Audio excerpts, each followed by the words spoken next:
Ready to go? Thank you very much. Are we live? Thank you very much. Okay. Welcome to this meeting of the Mid-Suffolk Licensing and Regulatory Committee. I am Councillor Dave Muller, Vice Chair of the Licensing and Regulatory Committee, and I will be chairing the meeting today. I will now read out the domestic arrangements. Please ensure that you maintain social distance from all other persons whilst in the chamber and the communal areas.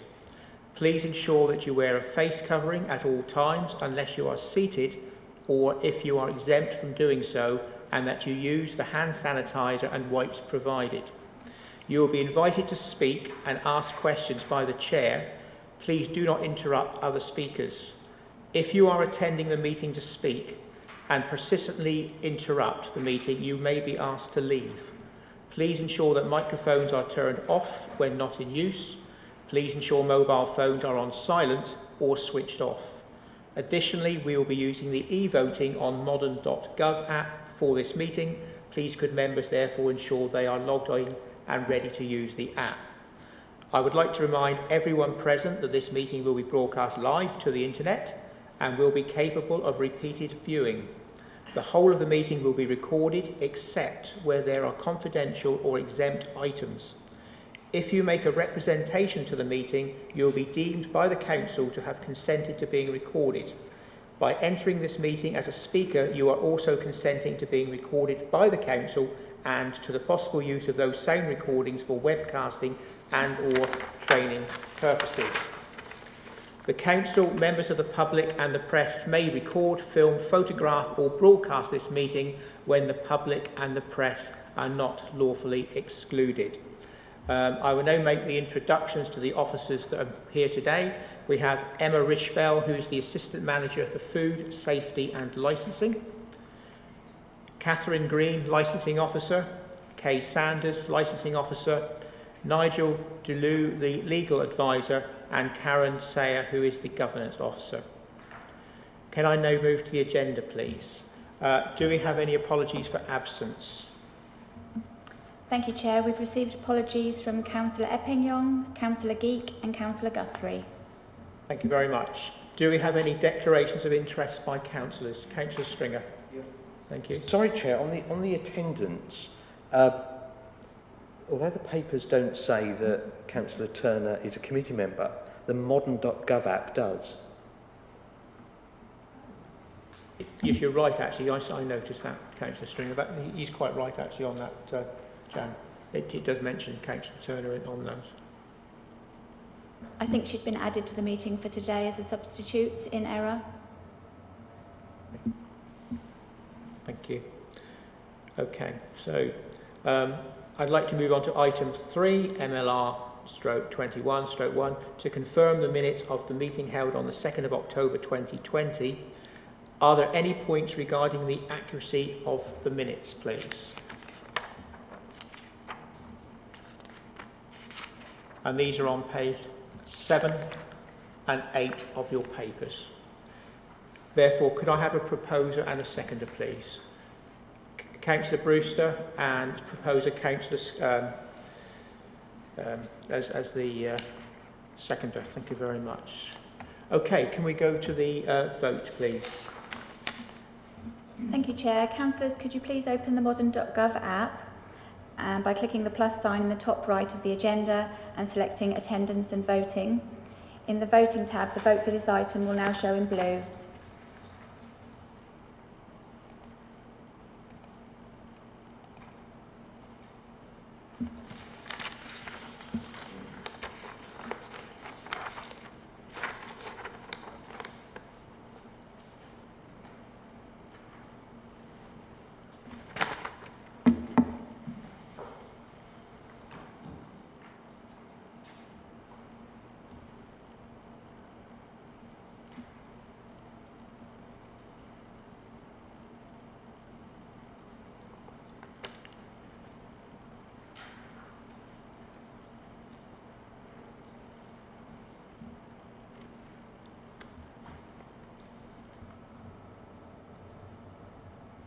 That's 6 votes for, Chair. Thank you very much. The minutes have been confirmed and will be signed at the end of the meeting. Thank you. Item 4 on the agenda, to receive notification of petitions in accordance with the Council's petition scheme. None received, Chair. Thank you very much. Question 5, questions by councillors. I believe, Chair, you've got questions there in front of you from Councillor Stringer. I have, that's correct, yes. Councillor Stringer, do you have any objection if you raise these questions during the item, the next item on the agenda, which is a new Hackney carriage and private hire vehicle licensing? That'd be fine, Chair. You're happy with that? Thank you very much. Okay, therefore I will move on to item 6, which is the MLR/21/2, the new Hackney carriage and private hire vehicle licensing policy, and I will now invite the licensing officer, Kay Sanders, to introduce the report, please. Thank you, Kay. Thank you, Chair. This report refers to the review of the current Hackney carriage and private hire vehicle licensing policy for the controlled zone of Mid Suffolk District Council. Officers have undertaken an extensive review of the current policy operating within the district, and in doing so have attempted to align the independent policies currently in place in both Baber and Mid Suffolk. The draft policy for Mid Suffolk is attached as Appendix A to this report. The review has been lengthy, and it was necessary due to the introduction of the statutory standards published by the Department for Transport in July 2020. The focus of the new statutory taxi and private hire vehicle standards is on protecting children and vulnerable adults. However, all passengers will benefit from the recommendations. The overarching aim of the statutory standards is public protection. The licensing team's first steps were to involve the trade in the early stages of the review, to engage and obtain their ideas.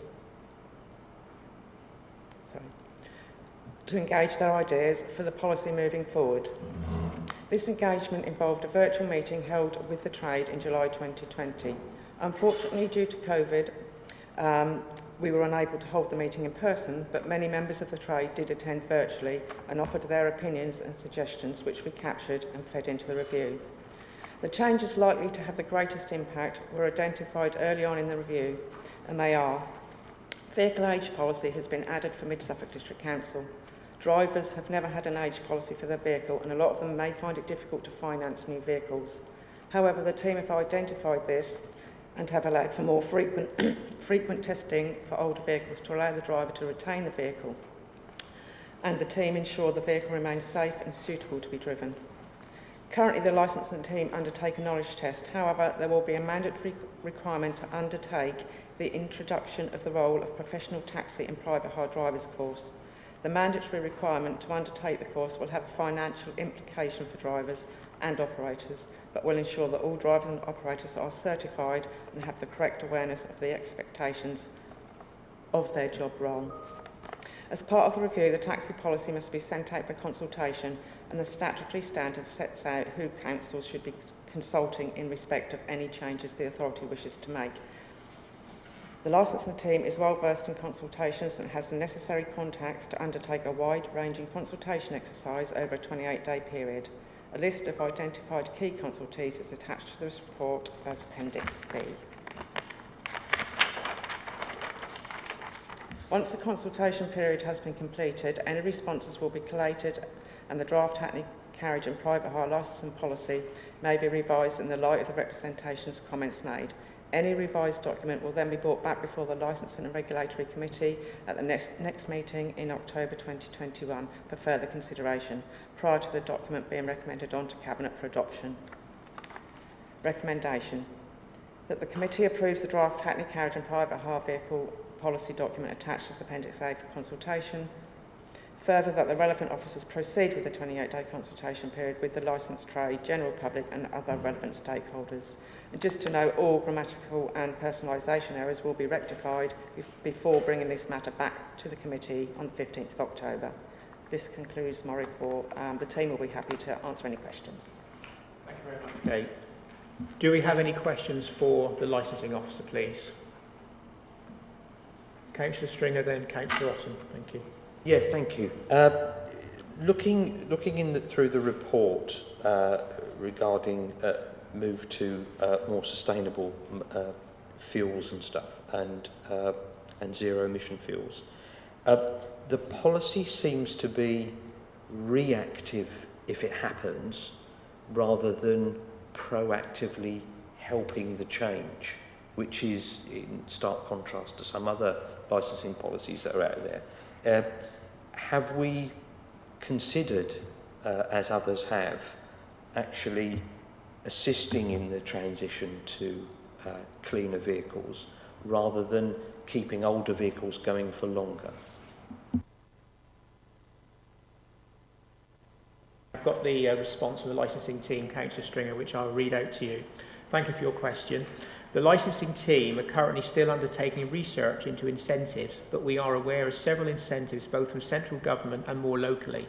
As part of this policy review, though the team have identified that further research is required to ensure that this council has a robust incentive scheme in order to fully benefit the trade and strongly encourage the move to a greener fleet, the licensing team on next review of this policy or sooner hope to circulate to this committee a fully formed incentive scheme to make way for a more carbon neutral fleet. In the interim, the team would be happy to work with the council if there were any incentives that they may be able to offer. Do you have any supplementary questions for that, Councillor Stringer? Yeah, I do. Given that year before last, I think we declared a climate emergency, surely we can learn from what's deemed best practice elsewhere. I mean, I found two this morning that there is a £35,000 loan if someone wishes to convert their vehicle to electric, and all of the taxi ranks in that authority have, as part of the licence fee, you have access to free power there as well. Right. So that's actually, as it were, front-loading the transition and making it happen sooner. Right. And I was hoping that if we declared this reaction to climate change as an emergency, that it would be in the policy we're about to review, given it's been a decade since the last review. And if we roll forward a decade, you'll have at least been a year into not being able to buy a fossil fuel vehicle. So I was rather hoping that we wouldn't be deciding to do some research. It should actually be in the policy now as a plan of how we do migrate. Thank you, Chair. Thank you, Councillor Stringer. Could I ask the licensing team to look into Councillor Stringer's points, please? David, would you like to comment on that as the vehicle part of the policy, please?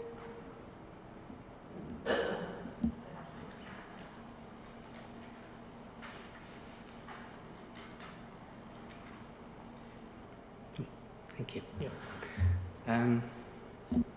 Yeah. Yes, Chair. I think that's one thing that we will have to go back and have a look at properly and appropriately, and have the appropriate conversations. Well, I don't really want to sign off a policy if it's got something quite major missing from it, as in a plan of how we're going to do this and how we're going to assist our fleet in migrating. Because if we haven't got a plan of how we're going to support, and I recognise there's some reluctance to migrate to vehicles that are more expensive to buy and deemed more hassle to get around in by some, there needs to be a clear plan, rather than we ending up with a policy where we have to react to everyone else moving on when they will probably then be more efficient, deemed more efficient, and we may lose business. David, be included in the plan, please.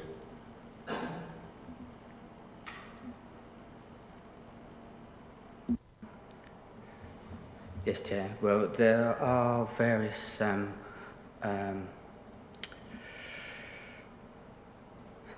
sorry, trying to think of the word. There are various bodies that drivers can go to. We have the information which we will share with each one that wants to go forward with electric vehicles. However, yes, we will be going forward with talking to the relevant people internally to get a budget for things like that. I would hope so. Is that right?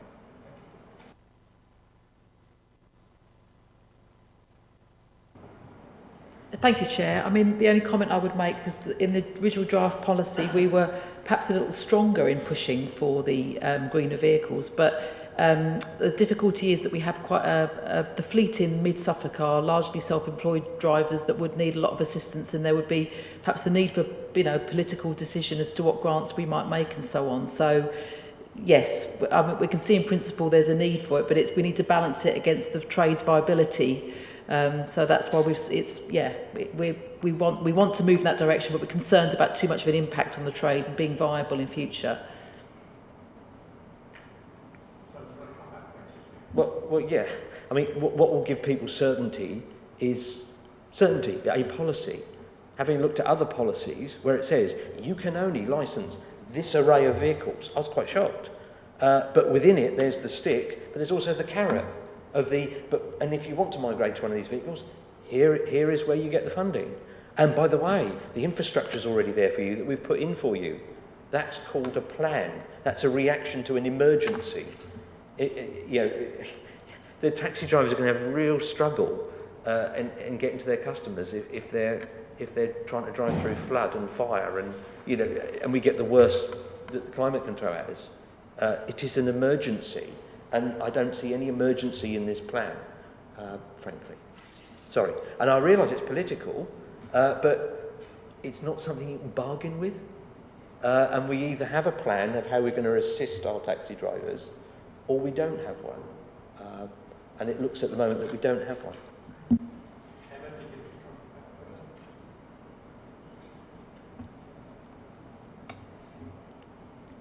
I think I need to say that I completely hear what you're saying, and we have to balance it between other political views.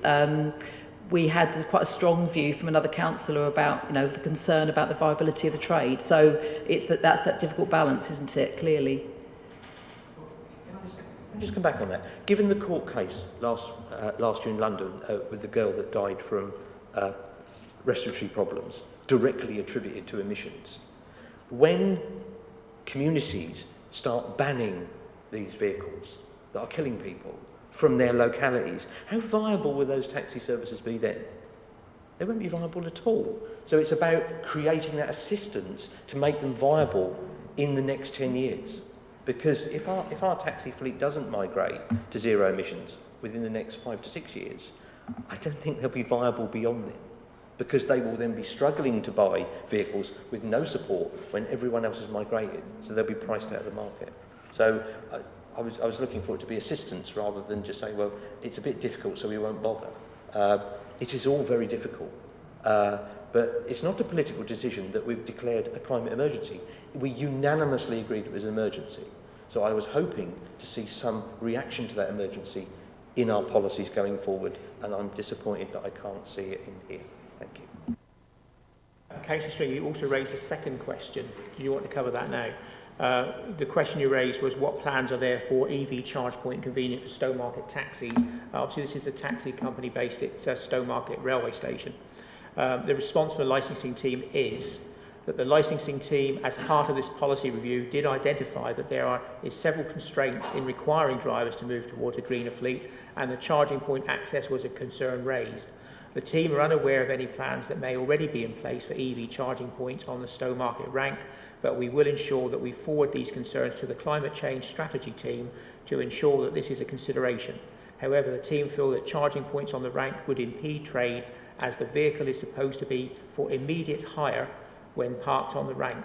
It may be advisable to locate these charging points near rather than on the rank. Can I just come back on that? I don't understand that. That's not logical. If a taxi's charging on a rank, it can be deployed in about 2 seconds. Correct. So that's the ideal place to have a charging point, is on the rank. That's where everyone else has put them. Yeah. That's where Dundee have got them. And the power is free if you're a licensed taxi. That to me seems an obvious thing to do. So why are we suggesting it's difficult? Kay, would you like to come on that? That's fine. It's just we are unaware of how long it takes to charge an electric vehicle. So if it's quick, then that's fine, because they are available for hire, so they just have to go. They can't stop. So, but you're saying that's fine. That's okay for them to be on the rank. Then yeah, that's fine. That's good. Yeah, that's the point. While they're waiting for someone to hail them, they can be charging up. if it's 5 minutes, 10 minutes, it doesn't matter. They are at least charging on their downtime. And the more of them you get, the more ranks you get, the more ability and the easier it will be able to migrate. So it's actually part of encouraging that migration as well, to have near the ranks or at the ranks charging points. It does make sense. Okay, thank you very much. Now, I know Councillor Otten, I know you put your hand up, Councillor Pratt. Councillor Otten, you had a question. You raised your hand earlier.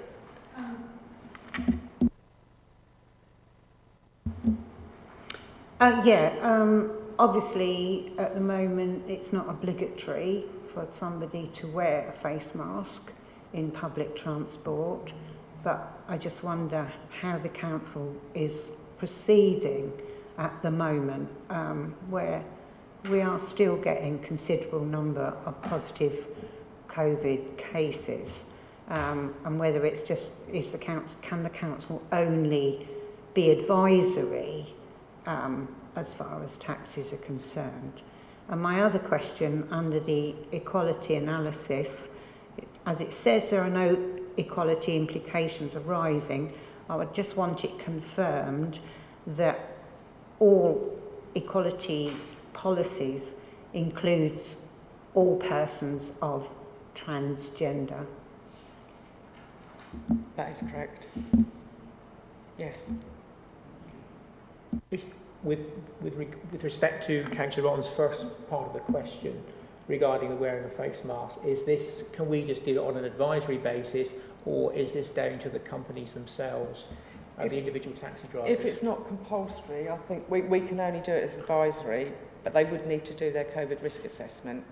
And I would say in that risk assessment it would be a necessity to wear a mask, but we can't actually enforce that unless it's compulsory. If I may add. No, I take your point actually, because I personally would wear a mask, you know, not just for my protection, but for the protection of the driver as well. So, and I think a lot of people still actually do that. So thank you for that question, Councillor Otten. Councillor Pratt. Thank you, Chair. Not sure. Oh, there we go. Both of them. Yeah, it's just basically a question that sort of reiterates Councillor Stringer's point earlier about the electrification of taxis. I think, you know, there's a bit of a chicken and egg game when it comes to people deciding whether to buy an electric car per se. They're worried about where they're going to charge their cars, and especially in urban areas where people might not be able to have access to a private charging point, it sort of reinforces the need for public ones. And I think it's the same with taxis, really. More taxi drivers will be sort of convinced to buy an electric car for work if they feel that they can reliably charge their taxis at the rank or in various other locations for free. I was just thinking, you know, my question is whether the licensing team has reached out or talked to Suffolk County Council about electrification of the taxi ranks, because I know Peter Frost, for example, the officer at Suffolk County Council, he has been working to deliver community charging hubs via a Stowmarket-based company called EO Charging, and these sorts of partnerships would work really well because we would be using a local company to install the infrastructure as well. Thank you. I don't believe we have. That's something we need to do. Good idea, actually. Yeah, thank you, Councillor Pratt. Do we have any more questions from members? No? Therefore, I will open up the item for debate. Does anyone wish to debate the item? No? Okay, therefore, the recommendation, as previously read out by the licensing officer on page 9 of our papers, that the committee approves the draft Hackney Carriage and Private Vehicle Hire Policy document attached as Appendix A for consultation. Further, that the relevant officers proceed with a 28-day consultation period with the licensed trade, general public and other relevant stakeholders. Could I please ask the governance officer now to conduct the electronic vote, please? We need a proposal, Chair. Oh, sorry. Can I have a proposer and a seconder, please? Councillor Brewster to propose. Happy to propose the Councillor recommendation, Flatman Mr. Chair. to second. Thank you. Thank you, Chair. Councillors, could you please open the vote in the modern.gov app? Sorry, there's nothing amended to it to cover the work we're going to do encouraging the migration to zero-emission vehicles? Nothing in there at all?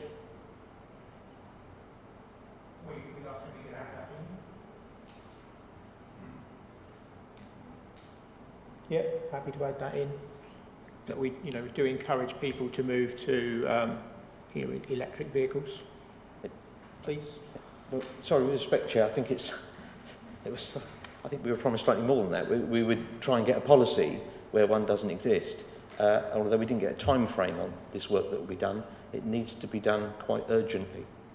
Yes, I appreciate it does need to be done urgently. For not only to respond to the emergency, but also to help make our taxi fleet viable in the longer term. I frankly can't support the document without it. Fair enough. Well, so if we could add something in to that effect, that it will be looked at urgently, as a matter of urgency, because of the climate change emergency.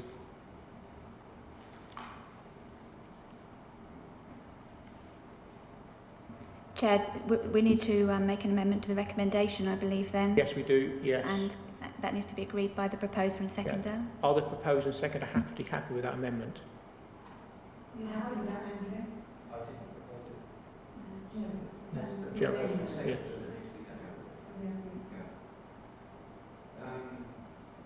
You said about policy, did you, Councillor Stringer?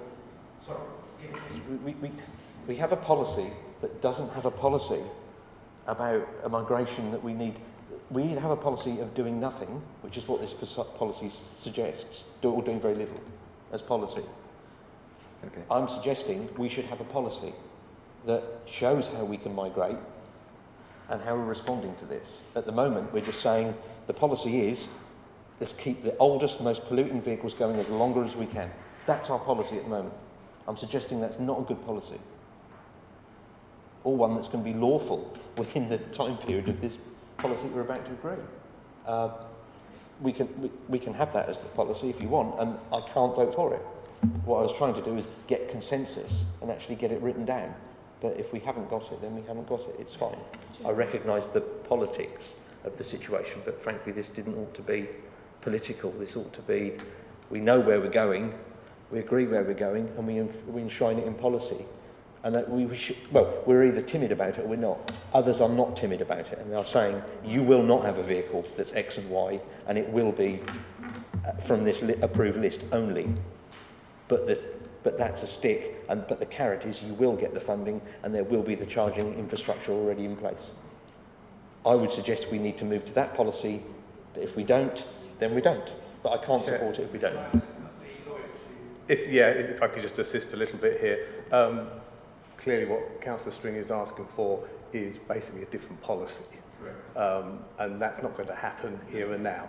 No. What you have before you is a vote on a policy that's in the report, and I think today you're going to have to vote on that policy if you for it or not. I think that motion has to go through as it stands today. Thank you for that. In that view, we will vote against the policy that's in front of us today. Thank you, Nigel. Thank you. Are you happy with that, Councillor Brewster and Councillor Flatman as a seconder? Thank you. Are you happy for me to proceed to the vote, Chair? Yes, please. Thank you. Thank you. Councillors, if you could please open the vote in the modern.gov app by clicking the plus sign. And this vote should now be showing in blue.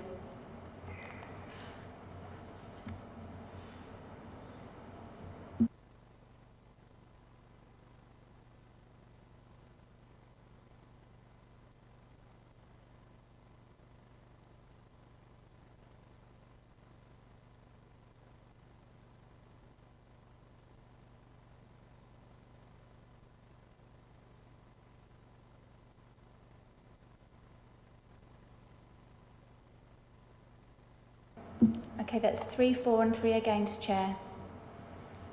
I'll use my card.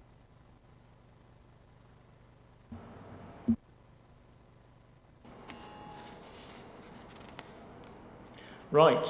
Moving on to item agenda 7, which is paper MLR/21/3, Gambling Act 2005, Statement of Principles, Statutory 3-yearly revision. Can I now invite the licensing officer, Kay Sanders, please, to introduce the report? Thank you, Chair. This report refers to policy setting under the Gambling Act 2005. Since January 2007, local licensing authorities have been responsible for functions under the Gambling Act 2005, including issuing of licences and permits for gambling, gaming premises and associated matters. Section 349 of the 2005 Act requires each licensing authority to prepare and publish a statement of the high-level principles it will apply when dispensing its various gambling functions. The statement of principles must, by law, be reviewed and republished every 3 years or sooner if so required.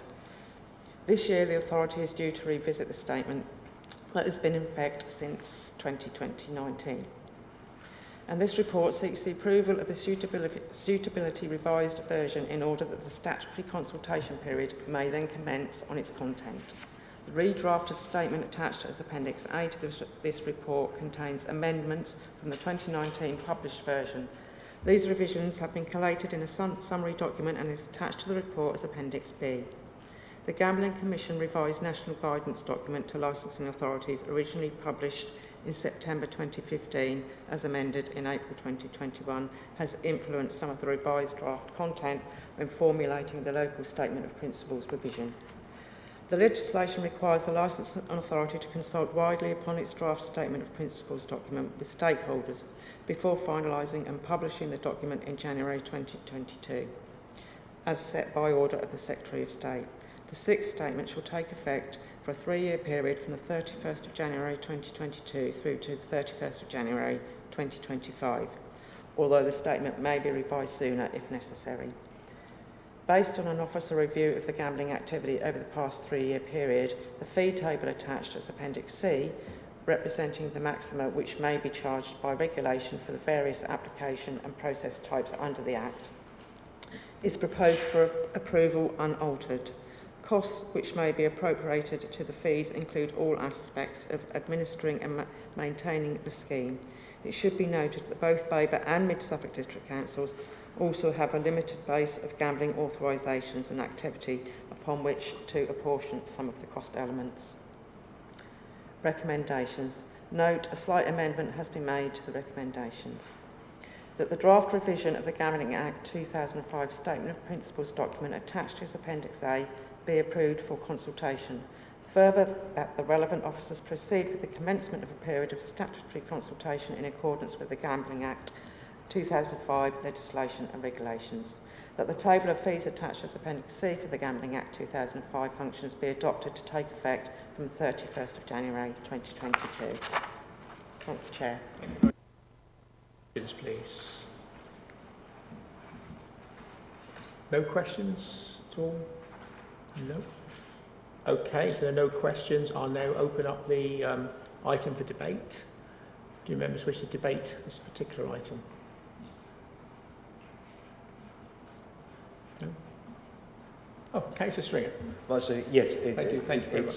It's sort of the 6th edition of this, isn't it? We've sort of revised this as we've been going along, and as you rightly said, we have a very low level of licences in this area. All of the stuff in here all seems fairly self-explanatory and common sense and in line with the objectives. I can't think of any reason that why we shouldn't support this, because it's quite in line, I think. That's all I've got to say. Thank you, Chair. I wouldn't mind moving approval of the document. Thank you, Councillor Stringer. Councillor Otten, please.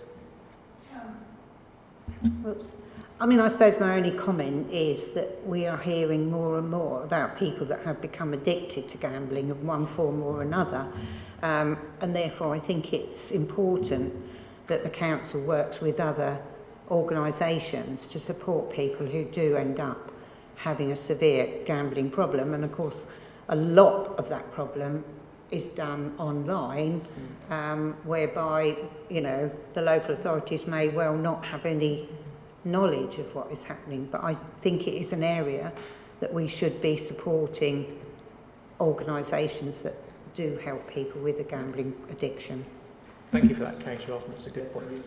There is just one element I forgot to mention. It's on my notes. Under 8, travelling fares, do we have a policy of live animal prizes? Sorry, could I ask the licensing officer that? Do we have a policy of live animal prizes? Not that I'm aware of.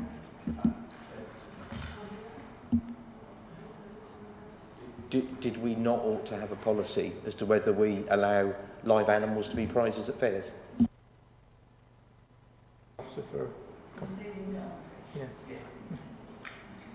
Do they still do goldfish these days? Yeah. As far as the team are aware, that wouldn't come under the Gambling Act. Do we still have fairs locally? I've come across any at all. You have 2 a year in Stowmarket. Really? I don't think I've ever heard of them, but we'll see them. Okay, thank you very much. That usually on the red, Ferris wheels. Oh, yes, yeah, fairs, yeah. Okay, thank you very much. Do any other members wish to debate this topic? Therefore, the recommendations are 3.1, that the draft version revision of the Gambling Act 2005 Statement of Principles document attached as Appendix A be approved for consultation. Further, that the relevant officers proceed with the commencement of a period of statutory consultation in accordance with Gambling Act 2005 legislation and regulations. And recommendation 3.2, that the table of fees attached at Appendix C for the Gambling Act 2005 functions be adopted to take effect from the 31st of January 2022. Can I have a proposer, please, and a seconder for those recommendations? Councillor Stringer has proposed, so can I have a seconder, please? Councillor Flatman, thank you very much. Could I ask the Governance Officer, please, now to go to the electronic vote? Thank you. Thank you, Chair. Councillors, could you please open this vote in the modern.gov app? The vote for this agenda item will now show in blue.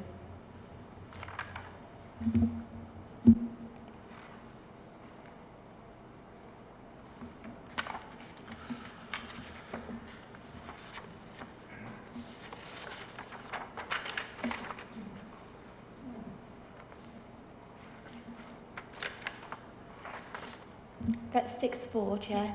Thank you very much indeed. Thank you. I'll now move on to agenda item number 8, which is MLR/21/4. And could I ask Kay Sanders, please, to report on this, please? Thank you. Introduce the report. Thank you, Chair. The purpose of this report is to ask committee to consider the evidence before them in regard of the no casino resolution and make a recommendation to request that full council determine whether to adopt a no casino resolution. The key evidence within this report is as follows. As the full allocation for casinos under the Act has been granted, 8 large, 8 small, 1 regional casino, there is no provision available for a casino licence to be granted. It would need a suitable economic climate and the political will of the government for the Secretary of State to lay legislation for a further allocation of casinos. There would be a requirement for Mid Suffolk to bid on such an allocation if another provision of casinos were ever to become available. A further allocation is highly unlikely to happen in the foreseeable future, and central government are currently tightening restrictions in regard to gambling. The original concern regarding casinos stemmed from a planning application for Snow Aces, which included plans to have a casino as part of the proposed activities on the site. The application has since been withdrawn and the new proposed development in this area at Valley Ridge has removed all reference to the provision of a casino. Mid Suffolk District Council Licensing Authority have received no applications for a casino from when the 2005 Act came into force to the present day. Research has also identified that none of the surrounding districts and borough councils that border Mid Suffolk District Council have adopted a no casino resolution. This is a decision that can only be made by full council. That concludes my summary, Chair. Thank you. Thank you. Officer. No? Okay, I will open up the... Sorry, Councillor Rotten, apologies. I mean, has the council had any approaches by any organisations in the last couple of years? No. No. Right, I'll now open up this for debate. Does anyone wish to debate? Councillor Pratt, then Councillor Stringer.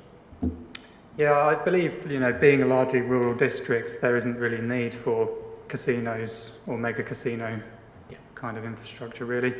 I think, echoing what Councillor Otten said earlier, gambling can compound problems of addiction and mental health issues and poverty.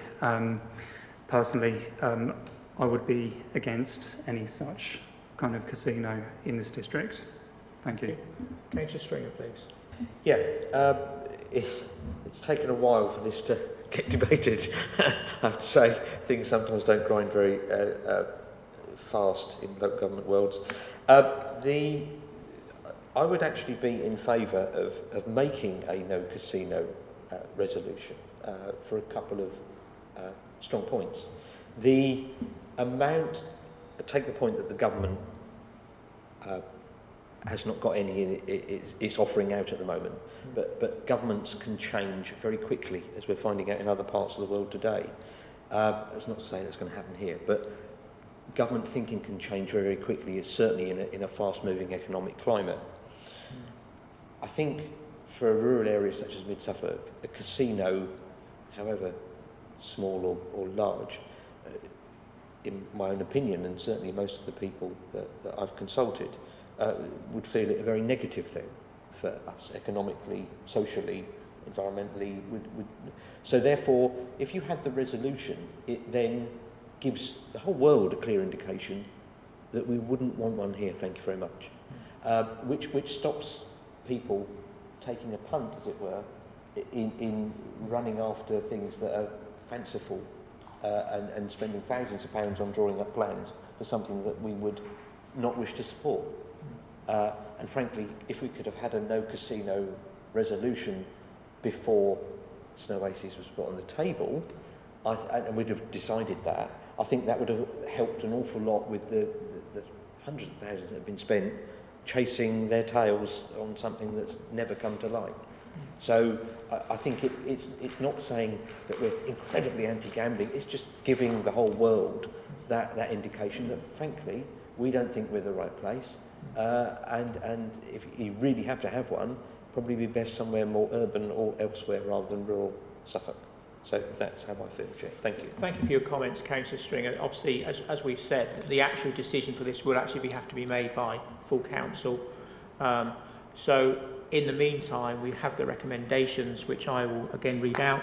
Recommendation 3.1, that the Licensing and Regulatory Committee, in considering the evidence base, make a recommendation to Council on whether to adopt a no casino resolution, and 3.2, that if the Council resolves not to adopt a no casino resolution, this matter would not be debated again unless the allocation under the Gambling Act 2005 is increased by the Secretary of State.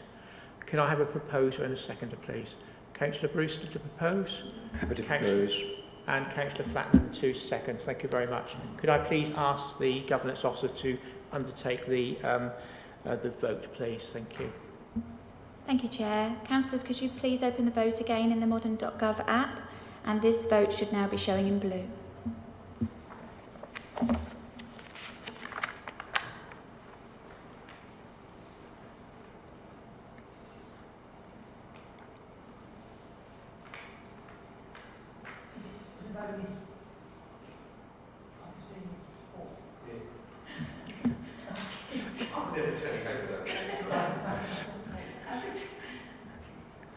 I wouldn't tell you how to vote, Councillor. Yeah. Yeah. I must admit, I had to read it a couple of times. Yeah. Yeah, you're okay. Yeah. That's 6-4, Chair. Thank you very much indeed. Thank you, everybody. That actually concludes today's meeting. Thank you for attending. And the next proposed meeting is on Friday, the 15th of October at 10:30 a.m. Thank you, everybody. Thank you.